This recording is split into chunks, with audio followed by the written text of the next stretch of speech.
parents and students, thank you for joining us again this week. And as we more deeply engage in rigorous content this week specifically, it's important that we each make a commitment to supporting our students in their academic success. Credits are awarded at the end of each semester. However, progress marks will be issued starting with Friday, September 11th. And we give these progress marks so that about every 6 weeks, we have some indication if students are on track for earning credits and making adequate progress towards graduation. We'll be mailing those progress marks home on the week of September 14th. Typically, we only mail home our semester report cards. However, during distance learning, we want to make sure everyone is informed and is aware of how students are progressing. Now more than ever, we need to each step up and take a greater role monitoring, encouraging, promoting our students and supporting their success towards demonstrating proficiency and earning academic marks that allow them to graduate on time. We cannot wait.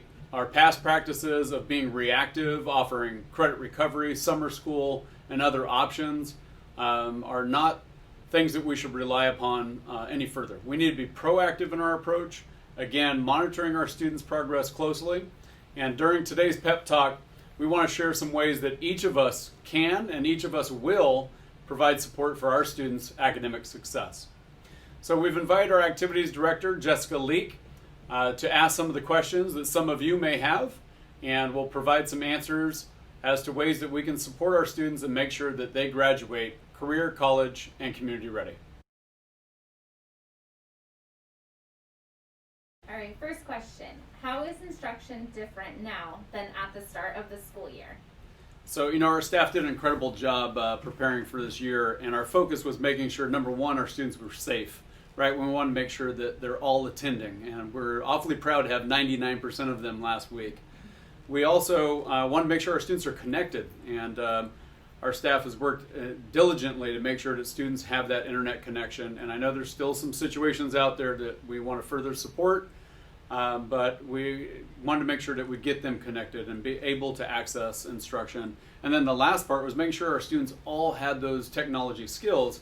Many times we take for granted that our kids know how to utilize the technology. And so all of that front loading is going to allow us to move more quickly into content. So this week, our teachers are working and delivering more deeper content, specific content within each of their courses.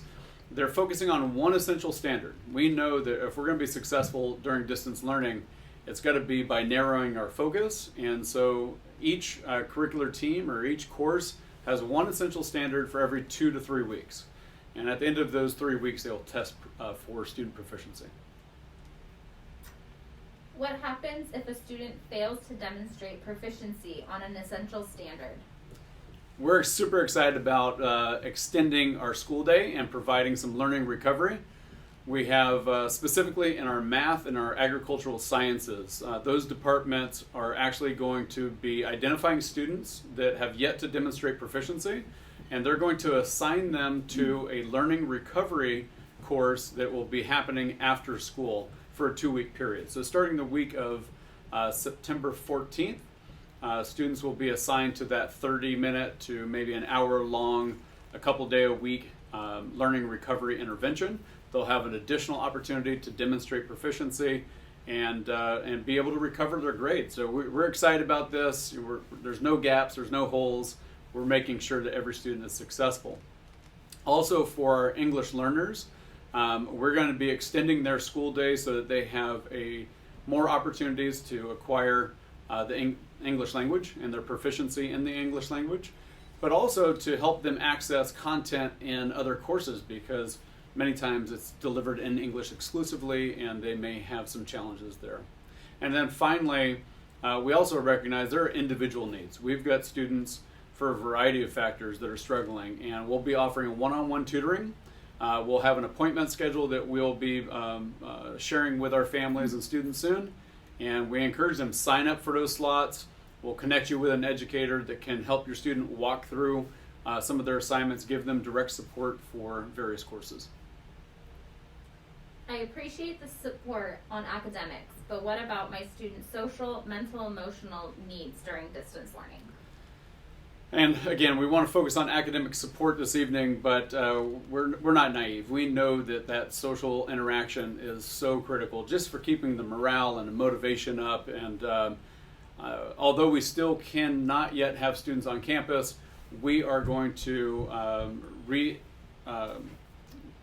recreate, or we're going to be offering some of the clubs that we traditionally have offered at Nipomo High School. And so those will be available with video conferencing. Students will be able to get together.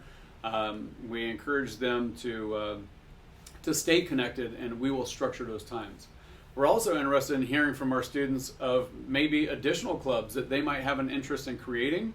And so reaching out to you, I think, is what we desire, and we can provide them with a link to that form, or if they want to email jessica.leak@lmusd.org. And let us know what some of your interests are, and we'll connect you with an advisor and provide some of those opportunities as well.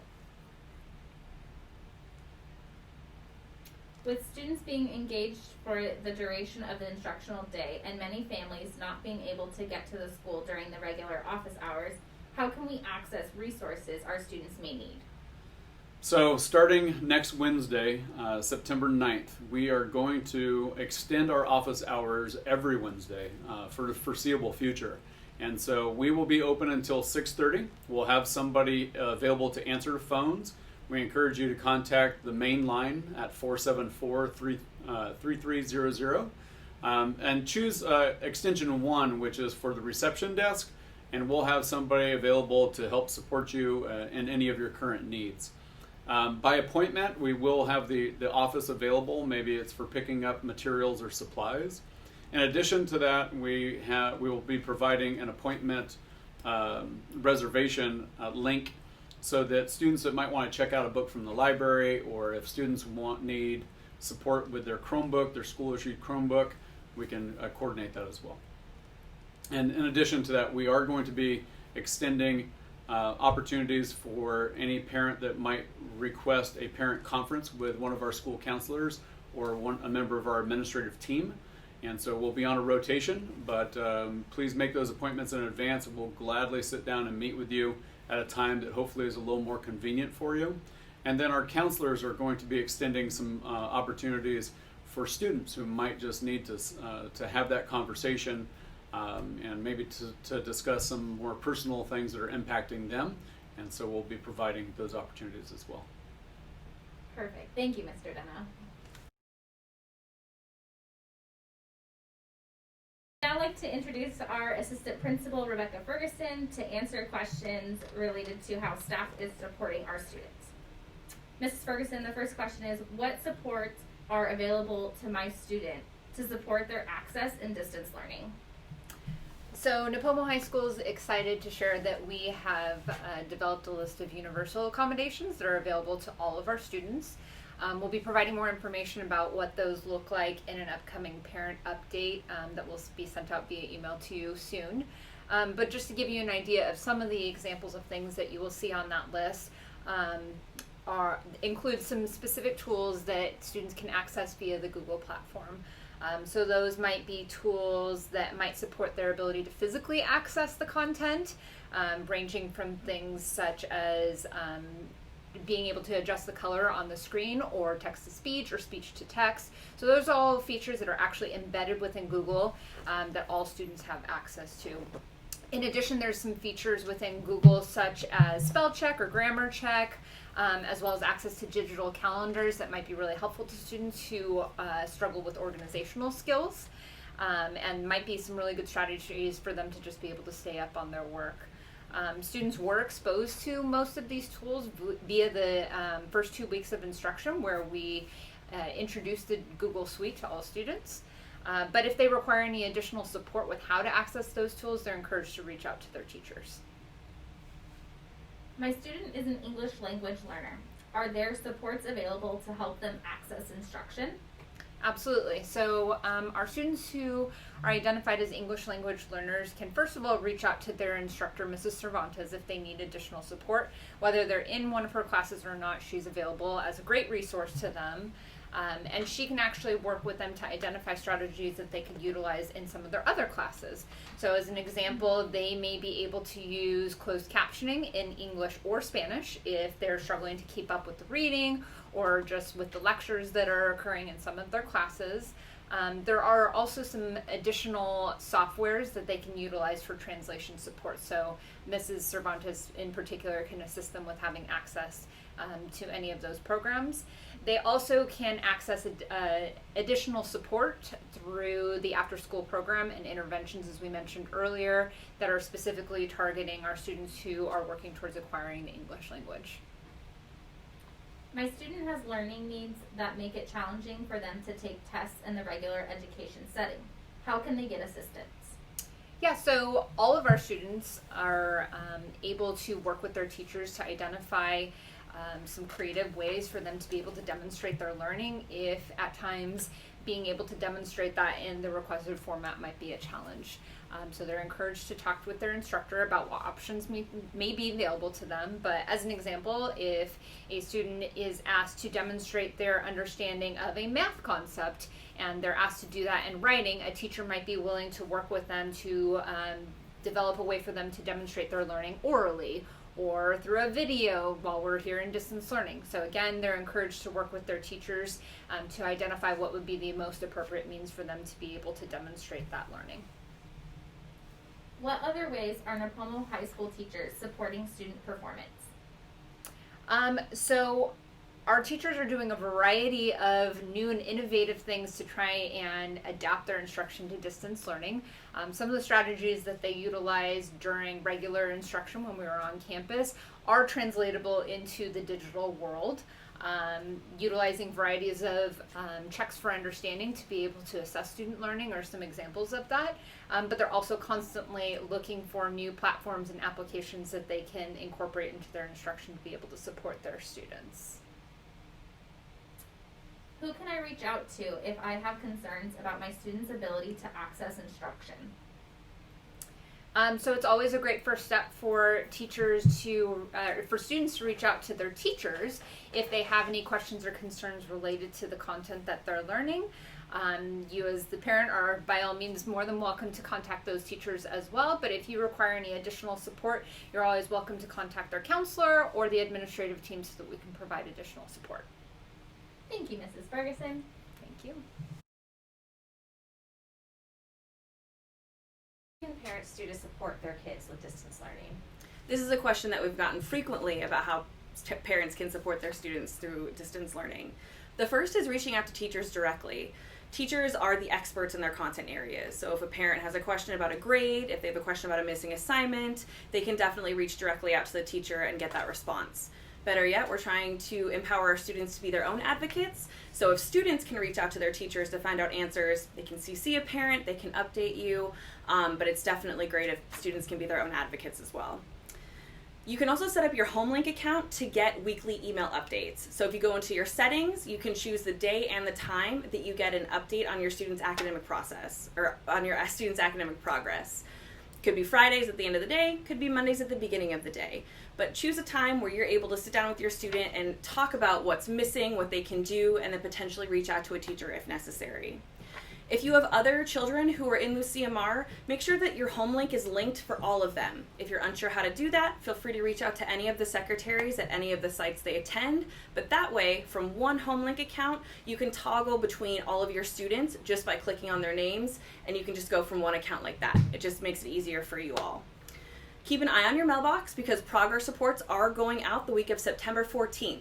So if there's a concern that it might get up and walk away on its own, make sure you check the mail. Usually we give them to students, but this way we know they'll get directly to you and you'll find out what the student's progress is at that mark, which will be really beneficial. Help your students create an environment for learning. We've had students who wake up at 7:50 and then log into their meets at 8 o'clock. Not the most ideal learning environment. So whether it's a desk in their room, whether it's a kitchen table, make sure they have a space where they can work. Make sure that they have a comfortable chair. Make sure their notebooks, pens, pencils, chargers, everything is reachable easily so they don't have to wander off during their meets. Help them set it up and make it fun. Make it a place that they want to be. Keep a schedule. Just because we're doing distance learning doesn't mean that a student shouldn't wake up at a certain time, shower, get dressed, eat breakfast. If we were in school in person, a student wouldn't be able to shower in the middle of first period, so ideally they shouldn't do it during distance learning either. Help them keep that schedule so it's regular and it feels just like it did when they were in school. Definitely make sure that they're getting something in their stomachs before school, if possible. That way they're prepped and ready to go for the day. Encourage them to take breaks. We all need breaks, and especially in this time of being so digital, looking at the computer, stand up. Tell your student to take a walk, get outside, get some fresh air. Make sure they're hydrating, make sure they have a snack. Make sure that they're able to be successful learners by feeding their stomachs to feed their brains. And then ask them what they've been learning. I assure you, they're learning. Teachers are teaching them. They're starting to learn that new content. They're reviewing some of the stuff from the spring. So ask them what they're learning, whether it's in the evenings, whether it's during lunch. Take that time to connect with your student and find out what they're learning. It's also really helpful if a student is using a school-issued device. We are renting out Chromebooks to students to use. This way, teachers are able to see what a student's doing. So if a student needs to share a screen to solve a problem, if they're having trouble logging into a website or accessing a form, the teacher can go right in and help with that. And the Chromebooks are specifically designed to access Google Meet, Google Suite, Zoom. So they're doing exactly what the students need for distance learning and only that. So it's really ideal. If you're able to come get a school-issued device, if you don't have one already, there's someone in the office, 8 to 4 every day. You can easily check one out. Very easy process. And then familiarize yourself with the school schedule. This is a different schedule. As you've heard, we have our different colored days, our odd period days, our even period days, and then our advisory days. The way that's structured is the first 30 minutes is for students to learn that initial content, that new instruction. Then the other hour and a half, they're working in groups, they're working in breakouts, they're getting help from their teacher, but that's what that time is designed for. It's designed for them to do their work. Students, in theory, should not be working late into the night. They have the time built into the day to do the work and to catch in with their teachers, so they should be using that as well. So make sure that as best possible, students are able to be dedicated to school from 8 to 3 every single day. We've set it up so that they're able to both do their work, access their teachers, and learn. So as best you can, help support students in that. And if a student needs some extra support, what are some tips you have for them? Oh, I got tips. First of all, students, check your emails every day. At least twice a day. Get in the habit. Every morning and every night, check your emails. We recently collected cell phone numbers for students, which is great if we need like a quick answer. However, a lot of times teachers, counselors, office staff, administrators, we're sending out emails. That's just the way that the world communicates. So be sure that you're checking those emails and be sure that you're responding. It helps if you respond to us. Make sure that you put a subject line in there so we know what it's about. Make sure it's to the correct person. Make sure you put all the information we need in the body of the email. That way we can help you. We can get you an answer quickly. Don't put all your information in the subject line because then we lose it when you reply. Make sure that all of that goes in the body of the email. And advocate for yourself. When we're sitting in the classroom, a teacher can look at you and see that you might be struggling or see that you need a check-in. It's so much harder over distance learning. So if you can, if you're comfortable, turn on that camera so teachers can see you and you can see your teacher as well too. You want them on camera. And make sure that you're reaching out. Teachers can't as easily tell if you need help or you're struggling. So be your own best advocate. If that makes you nervous, if talking to a teacher makes you nervous, that's okay. Email myself if you're one of my 9th graders or my 10th graders, or email Mrs. Harase if you're an 11th or 12th grader. Let us help you get in touch with those teachers to get the help that you need. Reach out via Google Meet. Use Zoom during that hour and a half that it's the asynchronous time. I'm sure you've heard that mentioned in your classes. After your teachers are done teaching, use that time to reach out to get help if you need it, to check in with your teachers. Get familiar with Google Calendar. Hopefully you all have looked at Google Calendar and you know that your assignments in Google Classroom get put into your Google Calendar. You can track everything that's due. You can change the colors. You can customize it. You can make it however you want, but use Google Calendar. When we come back in person, if Mrs. Harase or myself need to talk to you, if an administrator needs to talk to you, we're going to send you an invite, and that's your pass. That's your whole life on that Google Calendar. So start using it now. You know that you can always check your missing assignments in Aries and HomeLink. You've always done that. But did you know that you could check in Google Classroom? If you go to the View Your Work tab under the Classroom tab, you are able to see all your assignments. You can see your grades in real time, your scores. You can also see what's missing. So you yourself can look what's missing, and in theory, it shouldn't be a surprise. And make sure when you're turning in work that you're pressing that submit button, that turn in work button. Otherwise, it just kind of floats in Google land. So make sure you're actually turning those things in. Also, get organized. Treat this as if you were in person. If you need to get a planner, get a planner. If you need to have a separate notebook for every single one of your classes, do it. If you want to have a special kind of pen, I know I love my gel pens, get your special kind of pen, all right? And if that's a difficulty, if you might not be able to get those things, reach out to us. Let us help you get those things, okay? We have those for you as well. Make sure you have the textbooks you need. Make sure you have a Chromebook with the right charger. We want you to be successful, and these are some of the ways that you can help yourself be successful. And lastly, check your email. Every day, twice a day, respond to us if we have questions so that we can help support you in the right way too.